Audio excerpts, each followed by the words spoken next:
A Vida Além da Sepultura, capítulo 24. Pergunta a Atanagildo: todos os desencarnados são tomados de surpresa ao seu retorno do além? Atanagildo responde: nem todos, porque essas surpresas variam entre si. Para aqueles que merecem as esferas venturosas porque levaram a existência digna e de abnegação ao próximo, elas se manifestam pelo aspecto das paisagens maravilhosas do astral superior. Há desencarnados, entretanto, que não revelam surpresa, mesmo diante dos cenários mais belos do além, porque se trata de entidades evoluidíssimas que já cultuam ou cultuavam em seus espíritos os valores próprios dos panoramas celestiais, mesmo quando ainda se achavam na Terra. Entretanto, quanto aos delinquentes do vosso mundo, de modo algum podeis imaginar quão terríveis e apavorantes são as cenas que os aguardam no astral inferior. Porque eles não vão para um plano desse, né? Eles vão para um lugar terrível, onde os horripilantes quadros dantescos ultrapassam a tudo quanto possais imaginar de pavoroso no mundo terráqueo. Vamos à próxima pergunta. Essas diferenças da vida verificadas pelos recém-desencarnados distanciam-se completamente das nossas concepções da vida terrena? Responde Atanagildo. As diferenças são bem notáveis quando avaliamos o mundo astral, exclusivamente pelo seu panorama exterior. Algo semelhante ao cenário terreno, ou então, sob o nosso julgamento espiritual exclusivo. É preciso que não vos esqueçais de que estou dando minha opinião, que pode não ser a mais exata e que se baseia na minha visão espiritual através daquilo que me é simpático e que suponho ser o mais certo. Sem dúvida, haverá grandes diferenças nas descrições que vários indivíduos de diversas profissões fizeram ou fizerem de uma mesma cidade terrena, as quais hão de variar conforme os diferentes padrões intelectuais e psicológicos de seus relatores. É evidente que essas descrições hão de apresentar ilustrações completamente opostas entre si, variando naquilo que for dito por um engenheiro, um poeta, um desportista ou um simples aproveitador da vida mundana. Cada relato há de denunciar os gostos preferenciais do seu autor, revelando a sua simpatia pelo aspecto que mais o interessou. O engenheiro há de se preocupar com as edificações e com os aspectos urbanísticos da cidade. O poeta celebrará a beleza de suas colinas, jardins, lagos e enseadas. O desportista se deixará entusiasmar pelos estádios ou agremiações esportivas, enquanto que o homem materialista e gozador do mundo preocupar-se-á unicamente com os recantos do vício, as aventuras e os ambientes da vida noturna. Eis o motivo porque, claro que esse último aí não vai para um plano como este que ele está, né? Vai para outro plano. Eis o motivo porque variam os relatos mediúnicos transmitidos do lado de cá, que enriquecem a vasta bibliografia espiritualista do mundo material, enquanto alguns desencarnados se preocupam exclusivamente com o sentido interior e de poesia espiritual mais contemplativa da vida no além. Outros preferem se dedicar particularmente aos aspectos das atividades mais exteriores, como seja a multiplicidade de serviços nos departamentos educativos de renovação do espírito. Sob o meu modesto pensar, a Terra é um apagado prolongamento de nossas esferas astrais, para onde converge a vida como pobre imitação da realidade espiritual que usufruímos à distância do corpo carnal. Aqui nota-se certa semelhança entre as nossas atividades sociais, artísticas, arquitetônicas ou psicológicas e as terrenas, mas não deveis considerar o que aqui se passa como sendo cópias melhoradas da vossa vida material. Esse é um dos motivos, porque, de princípio, muitos desencarnados custam a se convencer de que já abandonaram o corpo físico, né?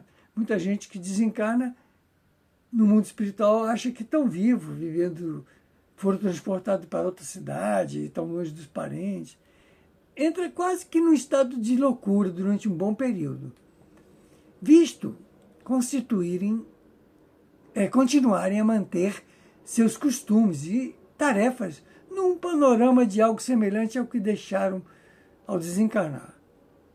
Porque até aí Deus tem paciência, né, com as pessoas que não conseguem ainda dar esse passo, né, mental de alcançar. Então, tem situações para acudir esse povo. Tem muita gente que chega lá em cima, é de determinada religião e continua procurando a igreja dela, as pessoas que têm aquele tipo de estágio evolutivo, eles continuam como se estivessem aqui na Terra.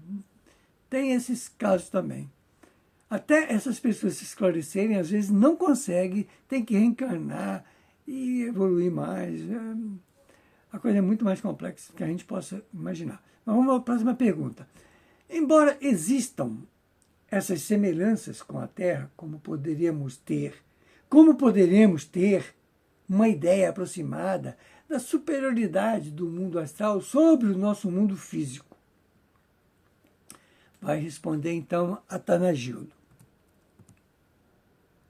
Estou consertando aqui porque, infelizmente, ainda não deu para consertar tudo, é muita coisa.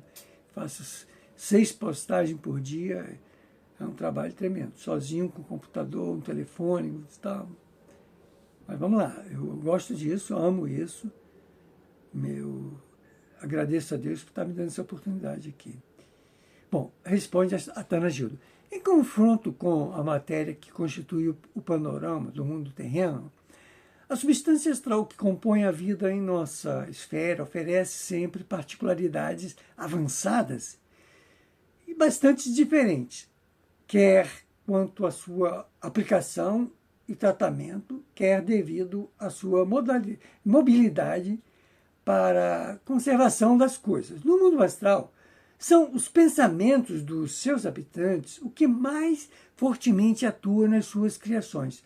Quanto mais elevadas forem essas regiões no além, tanto mais as forças mentais poderão operar com maior êxito e independência. À medida que se desce para o astral inferior, enfraquece-se a livre aplicação dessa energia produzida pela mente do espírito. E então é preciso lançar mão de recursos e operações que muito se assemelham aos utilizados na Terra. Outra pergunta.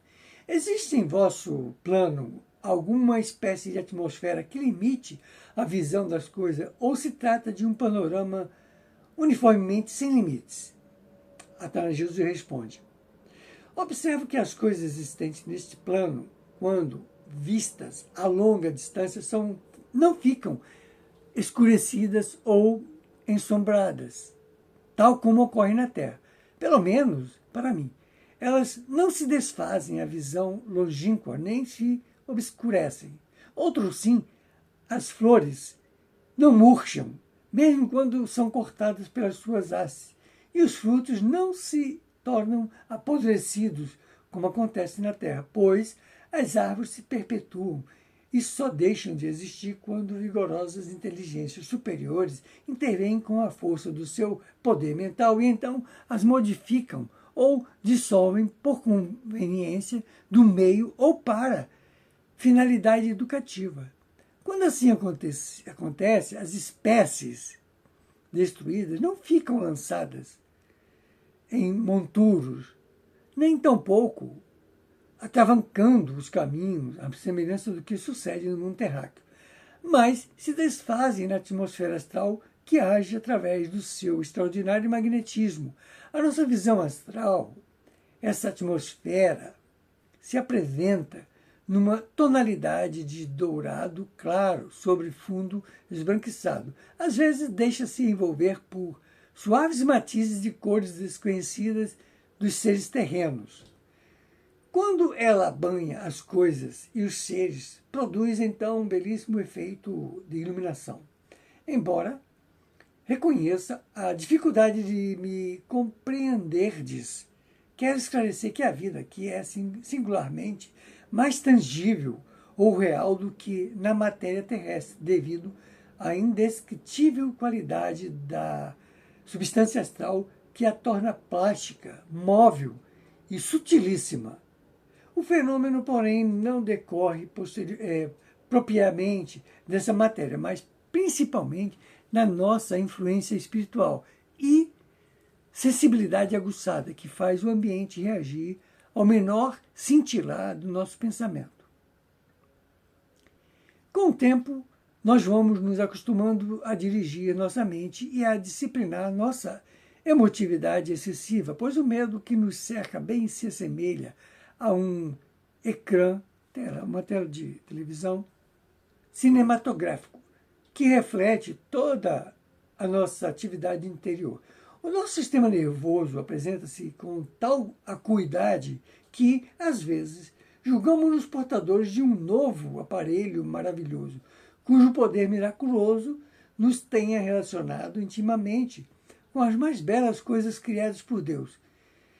Espantamo-nos muitíssimas vezes nos primeiros dias quando verificamos o assombroso poder da nossa vontade operando sobre a matéria astral e produzindo indescritíveis fenômenos que plasmam a nossa visão exterior, aquilo que supunhamos irreal.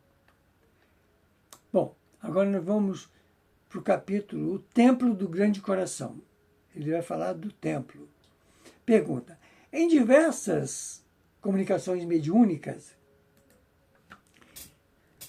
temos encontrado informações de que nas cidades astrais existem templos onde se devociona a divindade. Porventura, em ambientes tão espiritualizados como seja o da metrópole que nos descreveis, ainda se cogita da liturgia ou ofícios religiosos em lugar do elevado entendimento espiritual que já deve predominar entre os seus habitantes? Bom, vamos agora à resposta de Altanagildo. Vamos ver se eu consigo toda nesse capítulo aqui, mas vamos lá. Repito-vos. Aqui ainda cultivamos o produto de nossas criações e condicionamentos na Terra, sem violentarmos o gradativo progresso espiritual que só se efetua pela libertação lenta das formalidades dos mundos materiais. Embora em nossa esfera ainda se note a analogia com os costumes terrenos, isto já se manifesta de modo sublimado em sua substância, mas intimamente ligado ao santuário do nosso espírito. Na realidade, o nosso cenário, se o compararmos com o da Terra, mostra em sua harmonia exterior o exato equivalente de nossa aprimorada vontade interior. O nosso ambiente astral resulta exatamente da nossa maior capacidade espiritual. Aqui no além, vivemos o fruto de nossas idealizações terrenas, mas já em sentido sublimado, buscando o apoio em expressões cada vez mais altas, mais elevadas, que correspondam perfeitamente aos ideais superiores esposados na vida material. Daí o fato de que os verdugos, os avaros, os egocêntricos ou os acelerados situarem-se especificamente nas zonas abismais e não neste lugar que eles estão, e nos pântanos fétidos do astral inferior, pois a natureza repugnante do cenário em que se colocam também lhe afina a própria intimidade da sua alma subvertida. Enquanto isso acontece, outros espíritos mais evoluídos, ao se despirem do seu invólucro carnal, avançam voo às esferas luminosas, à procura de luz, que lhe significa o alimento apropriado à sua natureza angélica. Não vos deve ser estranha, portanto, a existência desses templos, que são verdadeiros oásis de luzes e bênçãos nas regiões do astral renovado pelos pensamentos superiores. Em nossa metrópole do Grande Coração, o templo significa o envoltório emotivo do coração do próprio povo, que permanece em incessante atividade para a conquista do supremo bem espiritual. A estrutura alabastrina desse templo, que se ergue com a mais bela configuração da cidade, significa a fonte imperecível que capta e observa os raios de luz ofertados pelas regiões celestiais. Vamos então ficar por aqui. Esse é o capítulo 24.